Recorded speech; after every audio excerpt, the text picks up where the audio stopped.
আমাদের সাবেক বাণিজ্য মন্ত্রী বলে সিন্ডিকেটে হাত দেওয়া যাবে না। দেশের জিডিপি সাইজ বড় হচ্ছে, পার ক্যাপিটাল ইনকাম বাড়ছে, সো নিত্য প্রয়োজনীয় জিনিসের দাম বাড়লেও কোনো সমস্যা নাই। এই সকল ফালতু কথা প্রেসে আইসা বলে আমাদের দেশের এমপি মন্ত্রীরা, কিন্তু জিডিপি সাইজ কি দেশের অ্যাকচুয়াল সিনারিও প্রকাশ করে? এদিকে শিল্পমন্ত্রী বলে রমজানে খেজুর দিয়ে ইফতার না করে বড়ই দিয়ে ইফতার করার জন্য। একটা সরকার টানা 4 মেয়াদি ক্ষমতায় থাকার পর যদি এই কথা বলে, তাহলে প্রশ্ন আসে সিন্ডিকেট কি সরকারের চাইতেও শক্তিশালী? সাবেক বাণিজ্য মন্ত্রী বলে নারীরা দিনে 3 বার লিপস্টিক লাগাচ্ছে, 4 বার স্যান্ডেল বদলাচ্ছে, সো মানুষের কোনো সমস্যা হচ্ছে না। কিন্তু আমার প্রশ্ন হলো, এরা কারা? আমি 9000 টাকা বেতন পাই, আমার সংসার চালানো খুবই কষ্ট। 20 টাকা দাম চাইছে, আমার কাছে 14 টাকা ছিল, দিছি। টাকা দিবা? 20 টাকা 25 টাকা দিয়েও 15টা মুরগির পা দেয়নি। বাজারে ডিমের ডজন 170 টাকা পর্যন্ত হয়েছে, কাঁচামরিচের দাম 500 টাকা। মানুষের ভাঙা ডিম কিনে খেতে হচ্ছে 40 টাকা হালিতে। 1 কেজি গরুর মাংস ভারতে 270 টাকা, পাকিস্তানে 450 টাকা, কিন্তু বাংলাদেশে 800 টাকা। 1 কেজি চিনির দাম ভারতে 80 টাকা, পাকিস্তানে 75 টাকা, কিন্তু বাংলাদেশে হলো 150 টাকা। যখনই বাজারে দ্রব্য মূল্যের দাম বেড়ে যায়, তখনই বলা হয় যে এটা সিন্ডিকেটের কাজ। এখন প্রশ্ন হচ্ছে, কারা এই সিন্ডিকেট? সারা দেশের মানুষ কি তাহলে এই সিন্ডিকেটের কাছে জিম্মি? সরকার কেন এই বিষয়ে কোনো পদক্ষেপ নেয় নাই? সিন্ডিকেট কি সরকারের চাইতে শক্তিশালী, নাকি সরকার নিজে সিন্ডিকেট? সিন্ডিকেট কেন ভাঙা যাবে না? নাগরিক হিসেবে আমাদেরই বা কর্তব্য কি? সবকিছু মিলিয়ে আমাদের আজকের ভিডিও, সিন্ডিকেটের কারমা। বাজার সিন্ডিকেট ঠেকানো সম্ভব। সিম সিন্ডিকেট প্রায় 60 কোটি টাকা হাতিয়ে নিয়েছে। সিন্ডিকেট এখন এত শক্তিশালী হয়ে গেছে যে প্রত্যেকদিন সকালে তারা মোবাইলের মাধ্যমে রেট ফিক্স করে। সিন্ডিকেট নামক অদৃশ্য শক্তির হাতে বন্দী দেশের জনগণ। শেখ হাসিনা সরকারের আমলে সিন্ডিকেট করে ব্যবসায়ীরা পণ্যের দাম বাড়িয়ে দেয়। আদর্শ সংসদ নির্বাচনে আওয়ামী লীগের নির্বাচন ইস্তেহারের প্রথম পয়েন্ট ছিল নিত্য প্রয়োজনীয় জিনিসের দাম কমিয়ে আনা। কিন্তু গত 15 বছরে কি পরিমাণে সিন্ডিকেট হয়েছে এবং দ্রব্যমূল্যের দাম বৃদ্ধি পেয়েছে তা যদি আপনাকে পরিসংখ্যান দেখাই, আপনি নিজে অবাক হয়ে যান। বেসরকারি গবেষণা সংস্থা সেন্টার ফর পলিসি ডায়ালগ সিডিপি এর তথ্য মতে দেশে গত 5 বছরে ভোগ্যপণ্যের দাম 310% পর্যন্ত বেড়েছে। Do you imagine that? আরো সহজ করে যদি বলি, 5 বছর আগে যে জিনিসের দাম ছিল 10 টাকা, সেই জিনিসের দাম আজকে হলো 31 টাকা। সিডিপি এর গবেষণা বলছে চাল, চিনি, সয়াবিন তেল, গরুর মাংসের দাম বিশ্বে বাজারের তুলনায় বাংলাদেশে সবচেয়ে বেশি। 2009 সালে মোটা চালের দাম ছিল প্রতি কেজি 23 টাকা থেকে 28 টাকা। 2019 সালের তুলনায় 2024 সালের দাম বেড়েছে 30%। চলতি বছরের মার্চ মাসে তার দাম বেড়ে দাঁড়িয়েছে 49 টাকা 11 পয়সা, মানে 50 টাকা। ক্যাবের তালিকা অনুযায়ী 2009 সালে প্রতি কেজি মসুর ডালের দাম ছিল গড়ে 111 টাকা, যা বর্তমানে বিক্রি হচ্ছে 120 থেকে 150 টাকার মধ্যে।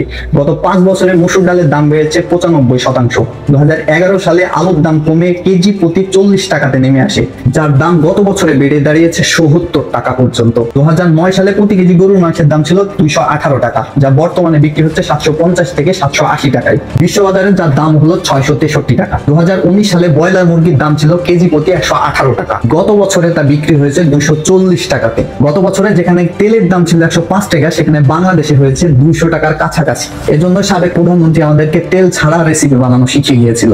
ছাড়াও কিন্তু রান্না হয়। এখন একটা বিষয় খুব ভালোভাবে চিন্তা করা দরকার যে নিত্য প্রয়োজনীয় জিনিসের দাম কমাতে আওয়ামী লীগ সরকারের কি আসলে কোনো ইচ্ছা ছিল? সাবেক বাণিজ্য মন্ত্রী একবার বলে সিন্ডিকেটে হাত দেওয়া যাবে না, আবার বলে সিন্ডিকেট বলে কিছু নাই, আবার বলে সিন্ডিকেটে হাত দিলে পণ্য সরবরাহ তারা বন্ধ করে দিতে পারে। এদিকে শিল্পমন্ত্রী বলে রমজান মাসে খেজুর দিয়ে ইফতার না করে বড়ই দিয়ে ইফতার করার জন্য। পরিকল্পনা মন্ত্রী একবার সাধারণ মানুষকে বলেছিল, গরু যদি কচুরিপানা খেতে পারে তাহলে আমরা কেন পারবো না? Does it make sense? রাতারাতি যখনই কোনো দ্রব্য মূল্যের দাম বেড়ে যায়, তখন আইন শৃঙ্খলা রক্ষা বাহিনীর দ্বারা উপযুক্ত ব্যবস্থা না নিয়ে মানুষকে যত সব আজগুবি পরামর্শ দিত আমাদের সাবেক প্রধানমন্ত্রী। একবার তিনি দেশের মানুষকে বলে কাঁঠাল দিয়ে বার্গার বানিয়ে খাওয়ার জন্য, আবার বলে কাঁচামরিচ শুকিয়ে রেখে বর্ষাকালে ভিজে খাওয়ার জন্য, আবার রমজান মাসে বেগুন দিয়ে বেগুনি না বানিয়ে বলে মিষ্টি কুমড়া দিয়ে বেগুনি বানানোর জন্য। দেশের মানুষকে এরকম আজগুবি পরামর্শ দিতে পারলেও তিনি সিন্ডিকেটের বিরুদ্ধে কেন কোনো ব্যবস্থা নিল? সরকারের প্রতি সাধারণ মানুষের আস্থাটা থাকবে কিভাবে? আর এই মানুষগুলা যাবেই বা কোথায়? কে বাঁচতে হচ্ছে? হ্যাঁ, কি খেয়ে বাঁচতে? হাওয়া বুক ফেটে কানলে, চিৎকার বাইরে কানলে, বাজারে দৌড়াইলে সবাইকে পাগল হয়ে গেছে। আসলে পাগল হয়ে কিসের জন্য তার মানুষ বুঝছে। সিন্ডিকেট কেন ধরা যাচ্ছে না? সিন্ডিকেট কি টানা 4 বারের প্রধানমন্ত্রীর চাইতে শক্তিশালী? বলা হয় বিশ্ববাজারে দাম বাড়ার কারণে আমাদের দেশেও দাম বেড়েছে। তাহলে আমার প্রশ্ন হলো, বিশ্ববাজারে যদি দাম কমে তাহলে কি আমাদের দেশেও দাম কমানো হয়? রাশিয়া ইউক্রেন যুদ্ধ কি শুধু বাংলাদেশের বাজারে প্রভাব ফেলে? রাশিয়া ইউক্রেন যুদ্ধের সময় বিশ্বের তেল সহ অন্যান্য জিনিসের দাম বাড়লেও আমাদের দেশেও দাম বাড়ে, কিন্তু বিশ্ববাজারে বারবার তেলের দাম অন্যান্য জিনিসের দামের চাইতে কমলেও আমাদের দেশে কমে নাই। বিশ্ববাজারে 26% তেলের দাম কমলেও আমাদের দেশে 1%ও কমানো হয়নি। আপনি বলতে পারেন আমদানিও করেও ব্যবসায়ীরা ব্যবসায়ীরা, রপ্তানিও করে ব্যবসায়ীরা। তাহলে এখানে সরকারের কি দোষ? দোষ তো ব্যবসায়ীদের। কিন্তু আদতে কি তাই? বাংলাদেশের পেট্রোলিয়াম কর্পোরেশন বিশ্ব বাজার থেকে জ্বালানি তেল আমদানি করে। 2022 সালে ইউক্রেন রাশিয়া ক্রাইসিসে জ্বালানি তেলের দাম বাড়লে বাংলাদেশেও দাম বাড়ে। সমন্বয়ের নাম করে তেলের দাম বাড়ানো হয় 42%। পরবর্তীতে বিশ্ববাজারে দাম কমলেও বাংলাদেশ সরকার তা কমায় নাই। এলপিজি গ্যাসের দাম আন্তর্জাতিক বাজারে কমলেও বাংলাদেশে তা কমে নাই, বরং এক বছরে প্রায় 9 বার গ্যাসের দাম বৃদ্ধি পেয়েছে। সরকার যখন ইচ্ছে করেই কোনো জিনিসের দাম বাড়ায়, তাহলে এর জন্য আপনি সিন্ডিকেটকে দায়ী করতে পারেন না। এই সরকারি প্রতিষ্ঠানগুলোর উদ্দেশ্য হচ্ছে সর্বোচ্চ মুনাফা অর্জন করা। এখন সরকারি যেখানে মুনাফা অর্জন করার চেষ্টা করছে, সেখানে বেসরকারি প্রতিষ্ঠান তো পুরো দেশটাকে খায় ফেলায়। নাকি এদেশের ব্যবসায়ীদেরকে আপনি ফেরেস্তা মনে করেন? এখন আপনাদের কাছে আমি আরেকটা সিনারিও দেখাই, যেটা দেখার পরে আপনার চোখ কপালে উঠে যেতে পারে।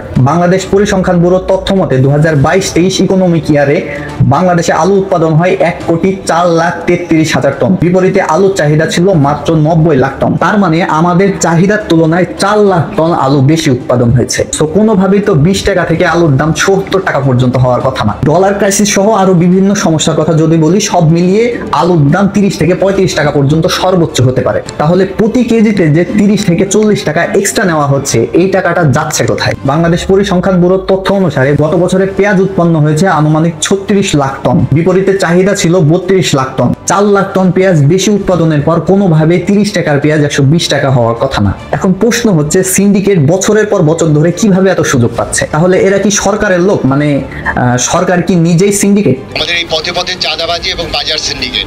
আপনারা যারা ব্যবসায়ী রয়েছেন এবং আপনারা যারা আইন শৃঙ্খলা, আমরা সকলে একসাথে মিলে কাজ করি, সেটা থেকে আমাদেরকে বের হয়ে আসতে হবে। সিন্ডিকেট থাকতে পারে। আওয়ামী লীগ সরকারের অপর নাম সিন্ডিকেট আর লুটপাট। তারা নিজের মুখেই স্বীকার করেছে সিন্ডিকেটের কথা। সরকারের বড় বড় এমপি মন্ত্রীরা নিজেরাই যুক্ত এই সিন্ডিকেটের সাথে। সিন্ডিকেটের অনেকেই হলো রাজনৈতিক ব্যক্তি। বিভিন্ন সময় city group, Bashundhara group, সালম group সহ অনেক প্রতিষ্ঠানের নাম জড়িয়েছে সিন্ডিকেট ভোগ্যপণ্যে। গত কয়েকদিনে ডিমের দাম বাড়ার পিছনে অবশ্যই সিন্ডিকেট দায়ী। ডিম সিন্ডিকেটের সাথে জড়িত আছে বাংলাদেশের সবচেয়ে নাম করা বড় বড় প্রতিষ্ঠানগুলো, যা এই ভিডিওর কেস অ্যানালাইসিস করতে গিয়ে আমাকে সবচেয়ে বেশি অবাক করে দিয়েছে। প্রাণ আরএফএল গ্রুপ, কাজী ফার্মস, প্যারাগন গ্রুপ সহ আরো 20টি প্রতিষ্ঠান যুক্ত আছে এখানে। গত কয়েক সপ্তাহে ডিম ও মুরগির বাচ্চার দাম বাড়িয়ে তারা 280 কোটি টাকা লোপাট করেছে। এদিকে অন্তর্বর্তীকালীন সরকার ডিম সিন্ডিকেট ভাঙতে 4.5 কোটি ডিম আমদানির সিদ্ধান্ত নিয়েছে। আর এই খবরে ডিমের দাম আস্তে আস্তে কমতে শুরু করেছে। অন্তর্বর্তীকালীন সরকার ক্ষমতায় আসার পরে নিয়মিত তারা বাজার মনিটরিং করার চেষ্টা করছে। ছাত্র এবং প্রশাসনের সমন্বয়ে বিভিন্ন ফোর্স গঠন করে তারা একের পর এক ব্যবস্থা গ্রহণ করার চেষ্টা করছে। কিন্তু ফ্যাসিস্টের হাতে গড়া সিন্ডিকেট অনেক শক্তিশালী। দেখুন, বিগত 10 বছরে দেশের অনেক উন্নতি হয়েছে, এটাকে অস্বীকার করতে পারবে না। কিন্তু উন্নয়নের সুবিধাভোগী কারা? যেমন পদ্মা সেতু সুবিধা ভোগ করছে দেশের দক্ষিণ পশ্চিম অঞ্চলের মানুষ, মেট্রো রেলের সুবিধা পাচ্ছে ঢাকার মানুষ। কিন্তু কোনো একটা নিত্য প্রয়োজনীয় জিনিসের দাম যদি বেড়ে দেয়, সেটার প্রভাব কিন্তু পড়ে দেশের 56,000 বর্গ মাইলের প্রতিটা মানুষের উপরে। কোথায় কি উন্নতি হয়েছে, এতে সাধারণ মানুষের কোনো কিছু আসে যায় না। সাধারণ মানুষের আসে যায় 1 কেজি চালের দামে, 1 কেজি তেলের দামে। তাই সরকারের অবকাঠামোগত উন্নয়নের আগে দেশের বাজার নিয়ন্ত্রণ করে জনগণকে স্বস্তি নিশ্চিত করা উচিত। নিত্য প্রয়োজনীয় জিনিসের দাম কমার কোনো সম্ভাবনা আছে কিনা তা কমেন্ট করে জানাতে পারেন। ভালো থাকেন, ভালো রাখবেন। ধন্যবাদ সবাইকে।